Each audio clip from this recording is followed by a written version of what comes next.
Bonjour à tous et bienvenue pour la vidéo d'avant-match concernant la demi-finale qui opposera l'Angleterre et l'Argentine. Clairement pas le match qui déchaîne le plus les passions. En plus, moi j'enregistre juste avant le match entre la France et l'Espagne, mais c'est tout de même une demi-finale de Coupe du Monde.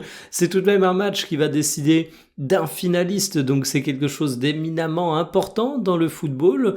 Et malgré tout, je dois vous avouer que j'ai pas une grande hype. Je suis désolé, ça fait un peu blasé de commencer la vidéo comme ça, mais je pense que je vais étayer un petit peu mon propos avant qu'on rentre dans le dur de l'analyse. Je vais pas rentrer dans les polémiques sur la facilité ou la difficulté du parcours de telle ou telle équipe, mais par contre, il faut avouer que de mon côté, quand je me penche un petit peu sur les différentes parties de tableau, sur ce que ça aurait pu donner, sur comment ça tourne, bah ouais, il y a une partie de tableau qui m'apparaît comme étant un peu plus attrayante que l'autre. Il y a également une partie sensibilité personnelle, hein, bien évidemment, ça joue, mais l'Allemagne, j'étais curieux de voir ce qu'ils allaient faire. Bon, ils n'ont pas fait grand-chose, ils n'ont pas duré bien longtemps. Évidemment, l'équipe de France est une équipe que je suis énormément. J'étais pressé de voir ce qu'allait donner Pays-Bas-Maroc dès le début de la compétition. Le Maroc, ensuite, c'est une équipe que j'aime beaucoup, beaucoup. J'étais vraiment gros suiveur de leur performance. Le Portugal faisait partie des outsiders que je suivais. La Croatie a été prise directement dès les 16e, c'est quand même extraordinaire. L'Espagne, c'était à mon goût le favori avant le début de la compétition, même si en bon patriote, je mettais ma petite piécette sur la France. On avait la Belgique de Rudy Garcia qui est pas dénuée d'intérêt pour les Français. Le hate watch des États-Unis pour pas mal d'entre vous. Mais de mon côté, ça a surtout tourné hate watch à partir de l'intervention de Donald Trump. Auparavant, il y a un facteur de curiosité.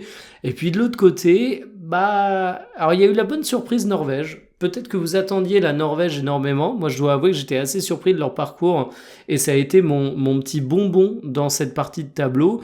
Le Brésil, c'est sorti à peu près là où on s'attendait à ce que ça sorte avant le début de la compétition. Alors, il se trouve que c'est sorti quand même plus tôt que ce qu'on pouvait prévoir, étant donné qu'ils sont tombés contre la Norvège. Et comme j'ai dit, la Norvège est une surprise, mais c'est pas le scandale du siècle de voir le Brésil sortir dès le deuxième match à élimination directe, vu que c'était une équipe un peu ayant de quoi laisser sceptique, on va dire. L'Angleterre, c'est une équipe que j'attendais énormément avant le début de la compétition, donc je me disais que c'était peut-être l'équipe qui avait donné du sel à cette partie de tableau, mais je trouve pas qu'ils aient été extraordinaires dans le jeu. On reviendra sur leur parcours.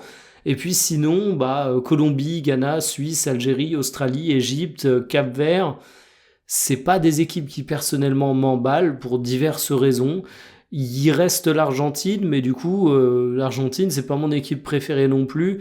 Le petit bonbon, ça a été de voir que Messi, à son âge avancé, continuait à distribuer les fessées, et ça, c'est quand même extraordinaire pour le football. Mais je pense que vous avez compris à la description des tableaux que de mon côté, sans dire qu'il y a une partie de tableau plus simple qu'une autre, parce que franchement, si l'Espagne ou la France se prend en finale l'Argentine ou l'Angleterre, ce sera pas un cadeau. Enfin, c'est ce qui va arriver, vu que j'ai cité les 4 équipes encore en lice. Mais j'en parlais lors de mon avant-match France-Espagne. Pour moi, c'est pas une finale avant l'heure. On peut se poser la question. C'est pertinent de poser la question. Mais la réponse, c'est non. C'est peut-être le match le plus sexy, celui qu'on aurait aimé voir en finale pour beaucoup. Mais c'est pas une finale avant l'heure parce qu'on a deux équipes qui sont pas les équipes qui m'ont le plus vendu du rêve au cours de cette compétition. Mais deux équipes que je ne sous-estimerai jamais parce que ma tech de départ, ça se trouve, j'aurais même mis dans le titre de la vidéo, c'est que si je prends l'Angleterre, si je prends l'Argentine, c'est clairement ce match le match des mauvaises herbes, le match des équipes qui sont extrêmement dures à battre et contre lesquelles t'as pas envie de tomber, sans vouloir faire une métaphore pour critiquer la qualité du football proposé. Je dirais que c'est un peu l'Atlético Madrid sur lequel tu tombes en Champions League. Sur le papier, c'est peut-être pas l'adversaire le plus redoutable. L'adversaire le plus redoutable, c'est peut-être la France, c'est peut-être l'Espagne, mais en attendant, t'es quand même jamais content de le tirer. Donc on va parler du parcours des deux équipes, on va parler des points forts, j'ai mes petites notes juste ici, donc vous me verrez parfois regarder un petit peu. Je vous donnerai mon pronostic à la fin dans une partie sponsorisée par Winamax. Je vous montre les petites cotes, je vous rappelle que comme d'habitude, vous avez le code promo TMF10 à rentrer lors de la création de votre compte, ça vous donne petit 1, 10€ en free bet. Petit 2, votre premier pari est remboursé jusqu'à 100€ s'il est perdant. Et évidemment, c'est pour les nouveaux joueurs, c'est pour les majeurs, code promo TMF10, le lien en description. On reviendra sur ces codes parce qu'il y a des choses intéressantes à dire.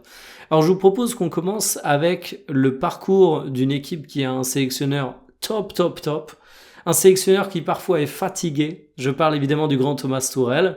J'attendais beaucoup l'Angleterre parce que Gareth Southgate est vraiment un sélectionneur qui ne m'attirait pas beaucoup de sympathie. A contrario, Tourelle, j'ai beau me faire passer pour le plus grand des fanboys de Thomas Tuchel, j'ai des critiques à lui faire, mais je pense que un peu comme Rudy Garcia, je le voyais très bien dans un format tournoi avec une sélection. Alors tout n'est pas parfait au niveau de la gestion des hommes. On a vu par exemple la petite amicroche qu'il a eue avec Bellingham où Thomas Tuchel a dit très clairement qu'il n'était pas content de la manière dont avait joué son équipe, qu'il n'était pas très fier du jeu déployé. Je modifie légèrement ses propos, je les ai plus au mot près, mais vous avez l'idée globale. Et Bellingham a répondu de manière extrêmement offensive, dira-t-on. J'allais dire agressive, mais c'est un jugement de valeur que j'ai mis là-dessus.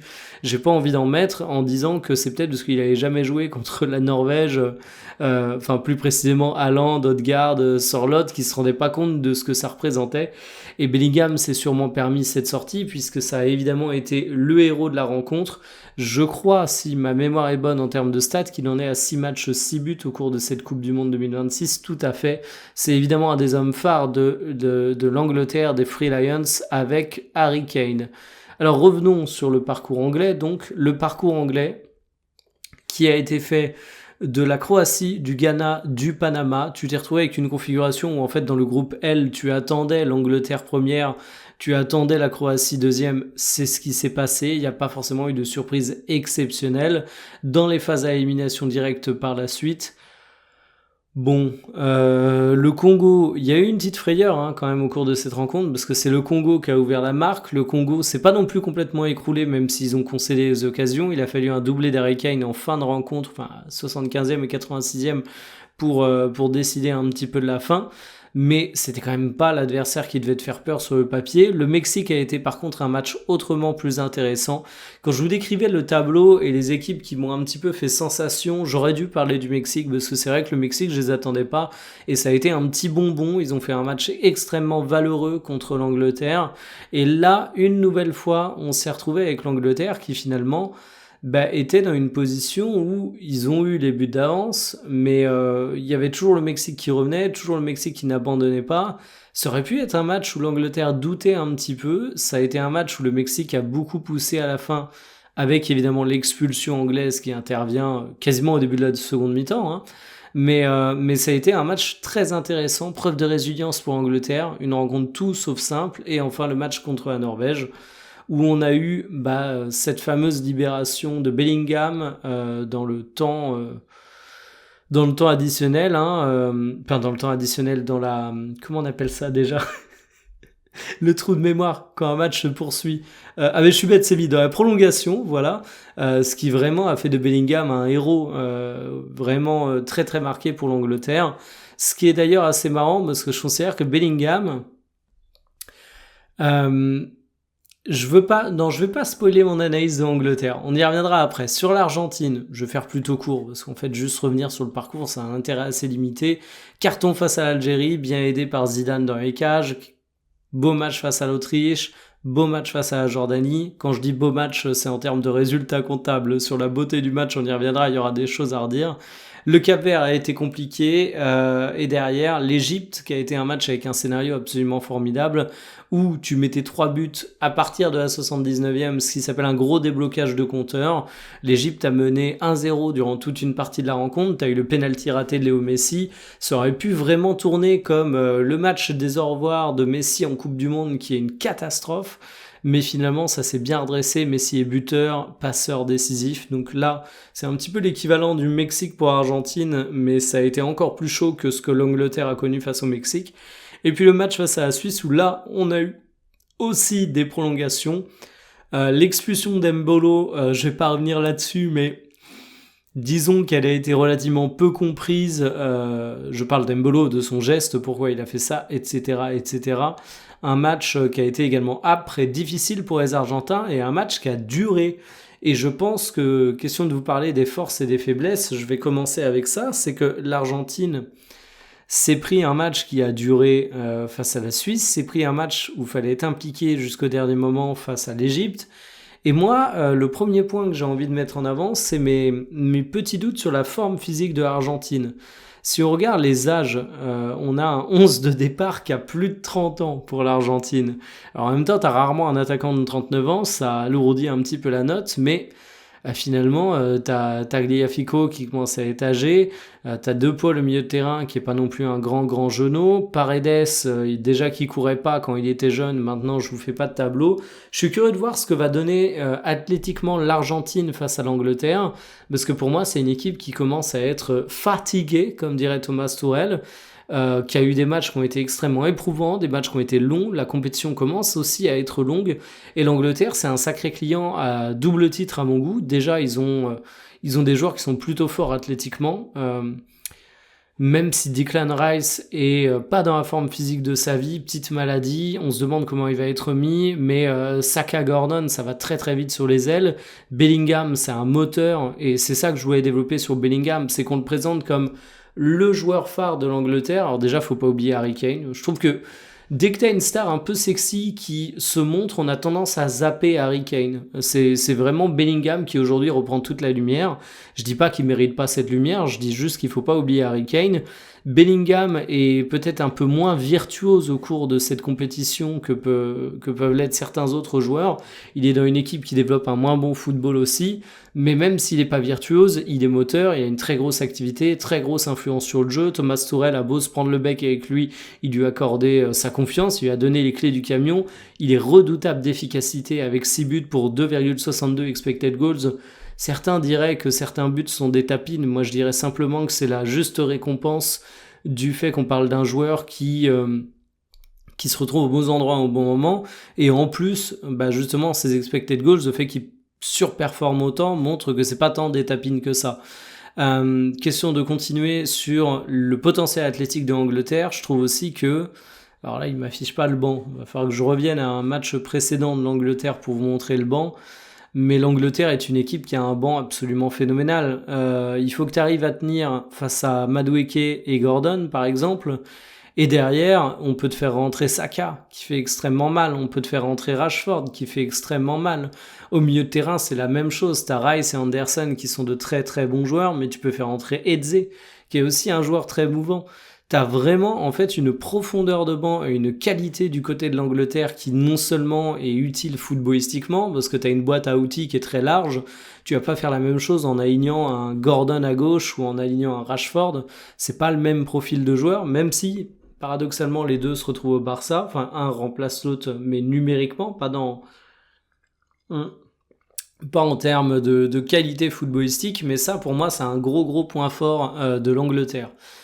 Ce que l'Angleterre a en résilience, que l'Argentine a également en résilience, se différencie quand même d'un point, c'est que je trouve que l'Argentine est une équipe particulièrement vicieuse, mais je le dis comme un compliment. Alors en France, on n'aime pas les Argentins, donc on n'aime pas les Anglais non plus. En France, on n'aime pas beaucoup de gens, parce qu'actuellement, on n'aime pas les Espagnols non plus. En fait, les Français n'aiment personne. Mais du coup, quand les Français, et je suis français, parlent de vice pour l'équipe de l'Argentine, ça sonne souvent comme une insulte. Moi, je le dis même pas dans ce sens-là. C'est juste qu'en fait, on a des joueurs qui ont un petit peu d'âge du côté de l'Argentine, j'en ai parlé, même si Enzo Fernandez, c'est pas non plus un vieillard, il a 25 ans, on va se calmer. Même chose pour McAllister. Mais c'est des joueurs qui ont de l'expérience, c'est des joueurs qui ont du vice, et ça, c'est une qualité. En fait, on a tendance à voir beaucoup le vice de l'Argentine comme étant quelque chose qui rend l'équipe relativement désagréable à regarder. En plus, certains avancent la thèse qu'ils sont avantagés par l'arbitrage, donc que ça sert d'autant plus leur vice. Mais il faut pas oublier que au moment d'évaluer un match de foot, de jauger les forces en présence Angleterre-Argentine, le fait d'avoir du vice, c'est aussi un truc qui compte. Si t'as un milieu de terrain constitué de boy scouts qui sont des joueurs trop gentils, qui savent pas mettre le pied quand faut mettre le pied, tu vas le payer tôt ou tard. D'autant plus dans une Coupe du Monde où l'arbitrage général a tendance à laisser jouer. Et je pense que le vice de l'Argentine est sa très très grande forme. T'as également un potentiel énorme en attaque. J'avais parlé du banc de l'Angleterre. Si on revient sur l'Argentine, je vais prendre le match face à la Suisse. T'as Lautaro Martinez qui rentre quand tu fais sortir soit Julian Alvarez, soit Léo Messi, soit un autre joueur en l'occurrence. Là, il était rentré à la place de De Paul, mais c'est pour vous dire qu'ils ont une capacité à faire rentrer de l'attaquant exceptionnel. En dehors de ça, c'est un peu plus chiche, dira-t-on. Mais pourquoi j'aborde ça? C'est pour vous dire que oui, t'as Lautaro Martinez, Julian Alvarez, Léo Messi dans une équipe, c'est exceptionnel. La grande force de l'Argentine derrière son vice et sa capacité à être extrêmement dur à abattre, je dirais que c'est Léo Messi. L'attaque généralement, mais Léo Messi, et je rigole parce que je vois les notes SofaScore. Je dis souvent qu'elles veulent pas dire grand chose, bien évidemment, mais c'est assez exceptionnel de voir cette collection de notes bleues qu'on voit très rarement. Léo Messi, c'est 5 matchs, 6 matchs, 5 titularisations, 8 buts, 2 passes décisives.